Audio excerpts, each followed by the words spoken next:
Assalamualaikum warahmatullahi wabarakatuh. Hai teman-teman, kita bertemu lagi. Hari ini Miss akan memberikan penjelasan mengenai materi sains. Sebelumnya kita sudah belajar tentang perkembangbiakan, ada hewan dan tumbuhan.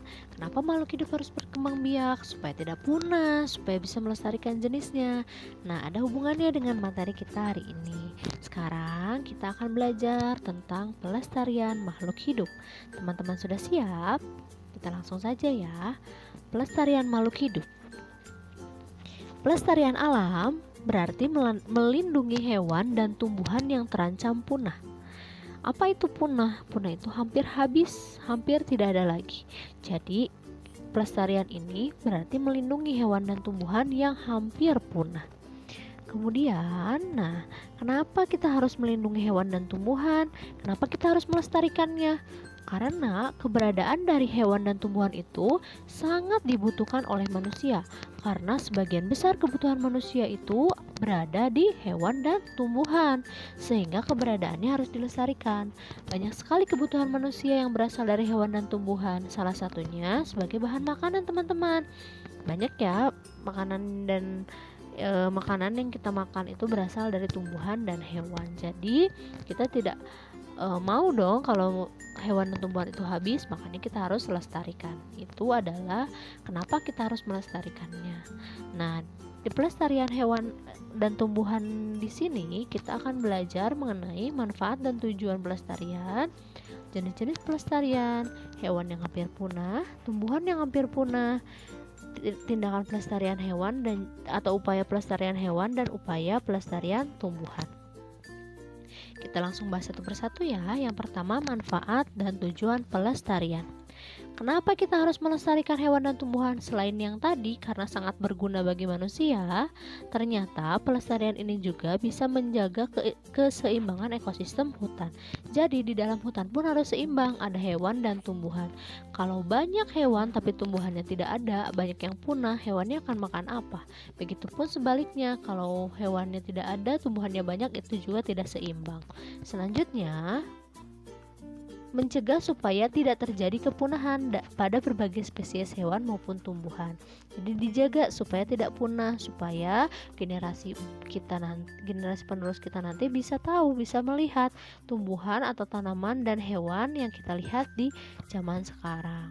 Kemudian, menjaga sumber keanekaragaman hayati sebagai sumber kekayaan bangsa atau negara dan tempat untuk pengembangan dan penelitian ilmu pengetahuan. Ini adalah manfaat dan tujuan dari pelestarian hewan dan tumbuhan. Selanjutnya, jenis-jenis pelestarian itu terbagi menjadi dua, teman-teman. Yang pertama ada pelestarian in situ. Ingat ya, in itu di dalam. Jadi pelestarian in situ adalah pelestarian yang dilakukan di tempat asli hewan atau tumbuhan tersebut berada. Jadi di dalam habitat aslinya. Apa itu habitat? Habitat itu adalah tempat hidup atau tempat tinggal, kayak gitu. In situ berarti di dalam tempat hidup atau habitat aslinya. Nah, contohnya ada hutan lindung. Di sini kawasan yang melindungi tumbuhan. Berarti memang hutannya, memang tumbuhannya itu hidupnya di hutan tersebut gitu, tidak dipindahkan. Lalu ada Suaka Marga Satwa yang melindungi hewan, itu juga sama ya. Lalu ada Taman Nasional, yaitu kawasan yang melindungi hewan dan tumbuhan. Itu pelestarian in situ. Yang kedua ada pelestarian ex situ. Pelestarian ex situ, ex itu kan keluar, berarti ex situ adalah pelestarian yang dilakukan di luar tempat tinggal aslinya. Hal ini dilakukan jika tumbuhan atau hewan tersebut kehilangan habitat aslinya disebabkan oleh kerusakan. Misalkan di sini contohnya ada kebun botani, taman safari, kebun binatang, dan penangkaran. Misalkan sebuah hutan yang ada harimau ya atau macan. Harimau itu tinggalnya kan di hutan. Hutannya terbakar misalkan. Nah, harimau tersebut kehilangan habitat aslinya karena hutannya sudah rusak. Akhirnya diambil dan dimasukkan ke kebun binatang atau ke taman safari. Buaya misalkan ya. Nah, buaya itu kan biasanya hidupnya di rawa-rawa, tapi karena satu dan lain hal tempat hidupnya rusak, nah buayanya diambil, disimpan di penangkaran. Jadi dilestarikannya itu di luar habitat aslinya. Itu pelestarian ex situ dan in situ. Jadi jangan terbalik ya teman-teman. In situ itu di dalam habitat aslinya. Contohnya taman nasional, kemudian kalau ex itu berarti di luar habitat aslinya. Kita lanjutkan. Nah, setelah kita tahu manfaat dan jenis pelestarian, kita akan melihat contoh-contoh beberapa hewan yang hampir punah.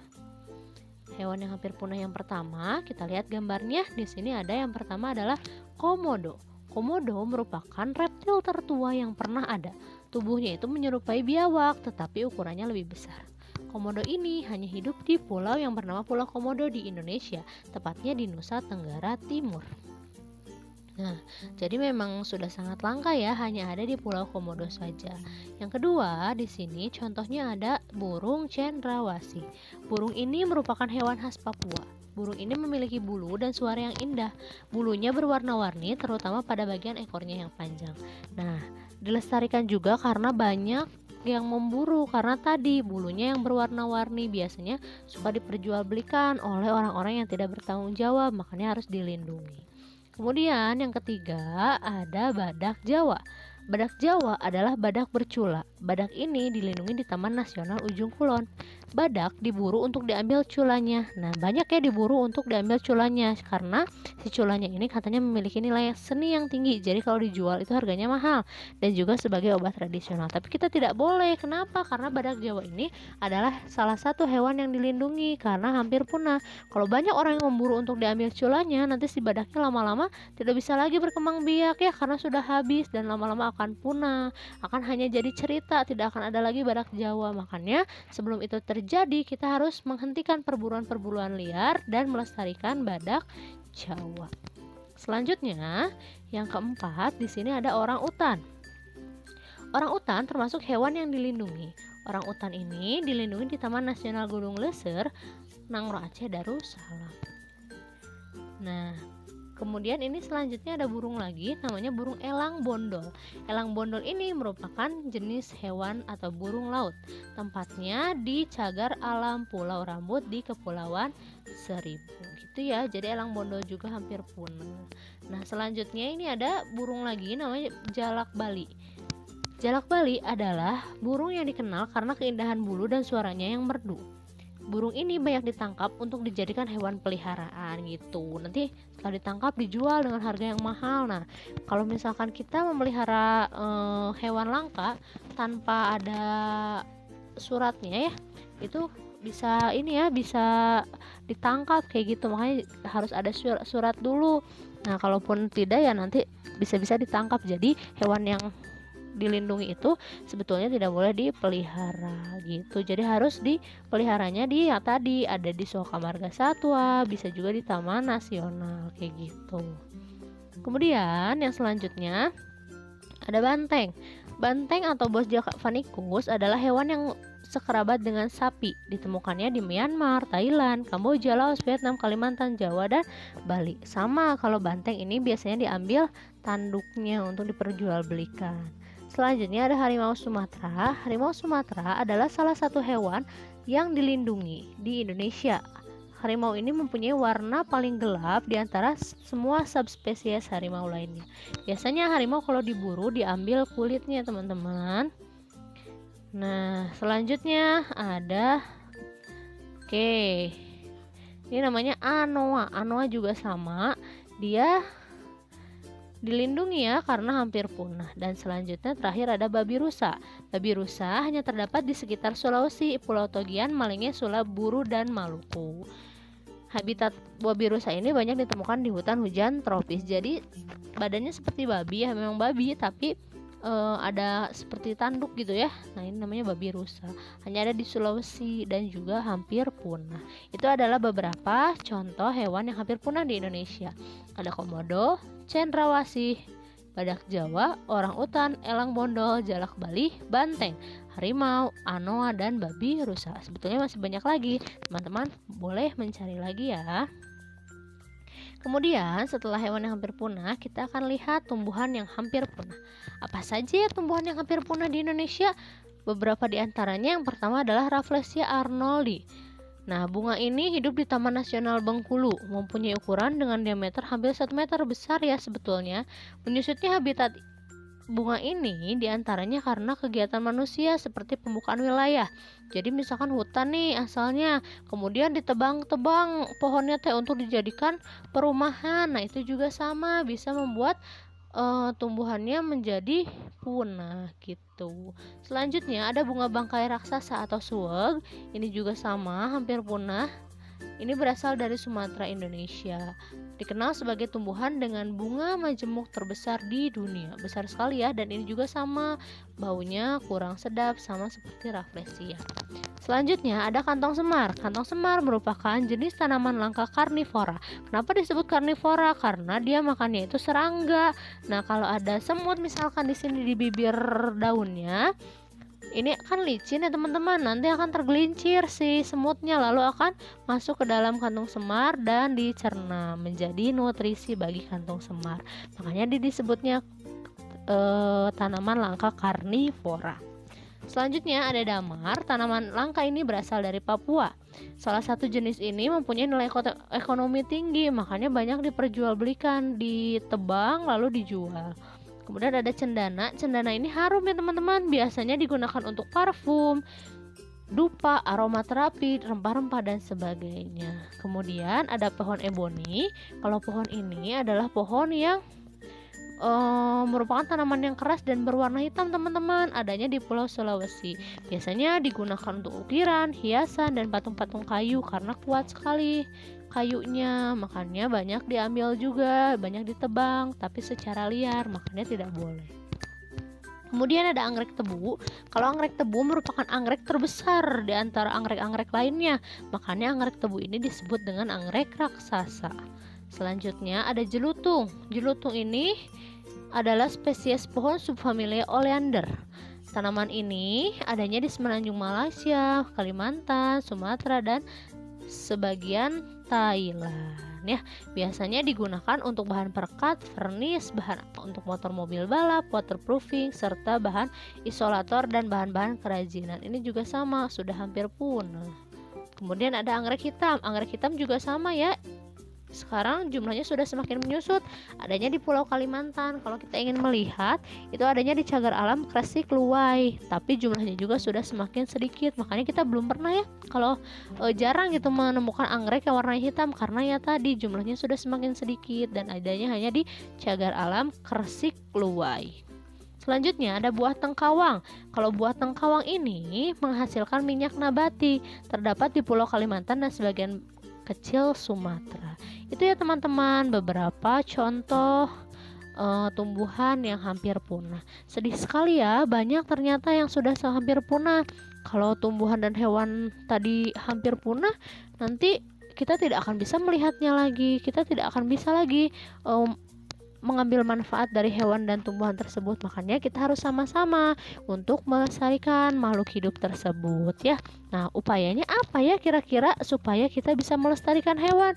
Nah, di sini tindakan pelestarian hewan yang pertama, pembuatan cagar alam dan suaka marga satwa, jadi dilindungi di tempat hidup aslinya.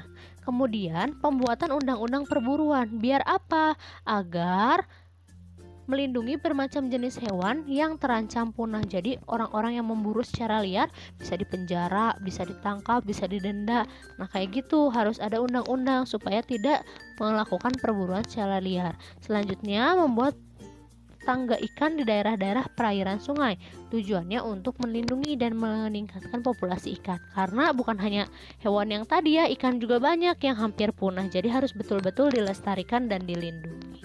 Nah, beberapa contoh cagar alam di Indonesia ada gajah, itu dilestarikannya di Taman Nasional Waikambas. Kemudian ada banteng. Ada badak, maaf teman-teman, di Ujung Kulon. Kemudian ada komodo di NTT, lalu ada banteng di Pananjung, dan juga ada harimau di Jawa serta orangutan di Tanjung Puting, gajah di Waikambas, badak Ujung Kulon, komodo NTT, banteng Pananjung, harimau Jawa, orangutan di Tanjung Puting. Nah, semua hewan ini dilindungi di Taman Nasional. Berarti pelestariannya merupakan pelestarian in situ. Seperti itu. Kalau untuk kalau untuk tumbuhan, nah, upaya pelestariannya yang pertama, melakukan tebang pilih. Penebangan terhadap pohon tapi disertai dengan penanaman bibit yang baru. Jadi bukan hanya diambil saja pohonnya, tapi juga ditanami dengan bibit-bibit yang baru. Dan tidak semua pohon ditebang, hanya pohon-pohon yang sudah tua atau yang sudah sudah boleh gitu untuk ditebang, tidak pohon-pohon muda tapi yang sudah tua, supaya ekosistemnya tidak rusak. Yang kedua, dengan melakukan reboisasi, yaitu tindakan penghijauan kembali terhadap hutan yang gundul. Jadi hutan-hutan yang gundul itu kita tanami lagi. Nah, hal kecil yang bisa kita lakukan dengan menanam tanaman-tanaman atau pohon-pohon di rumah, di depan rumah, di pekarangan rumah, itu juga kita bisa menjadikan sebagai upaya pelestarian tumbuhan. Selanjutnya, upaya yang ketiga adalah membuat cagar alam. Tindakan yang dibuat guna melindungi tumbuhan terhadap kerusakan, ya. Kegiatan cagar alam bisa menyelamatkan spesies tumbuhan dari kepunahan. Jadi itu ya teman-teman, bisa ditebang pilih. Boleh ditebang tapi harus sambil ditanam bibit yang baru, kemudian dipilih juga yang ditebang itu yang harus seperti apa. Kemudian reboisasi, penghijauan kembali, dan juga dibuat cagar alam. Itu adalah pelestarian tumbuhan. Oke, alhamdulillahirrabbilalamin, kita sudah belajar mengenai pelestarian tumbuhan dan hewan. Jadi teman-teman, mulai sekarang kita harus ikut dalam pelestarian makhluk hidup agar makhluk hidup itu tidak punah, agar kita masih bisa lagi melihat dan merasakan manfaat dari tumbuhan dan hewan tersebut. Karena tadi sebagian besar kehidupan manusia itu pasti butuh yang namanya tumbuhan dan hewan. Gitu ya teman-teman. Jadi dari sekarang kita sama-sama untuk melestarikan makhluk hidup, yaitu makhluk hidup tumbuhan dan hewan. Baik teman-teman, cukup di sini untuk penjelasan hari ini. Semoga ilmunya bermanfaat. Sampai bertemu lagi di pembahasan selanjutnya. Sekian dari Miss Della. Wassalamualaikum warahmatullahi wabarakatuh.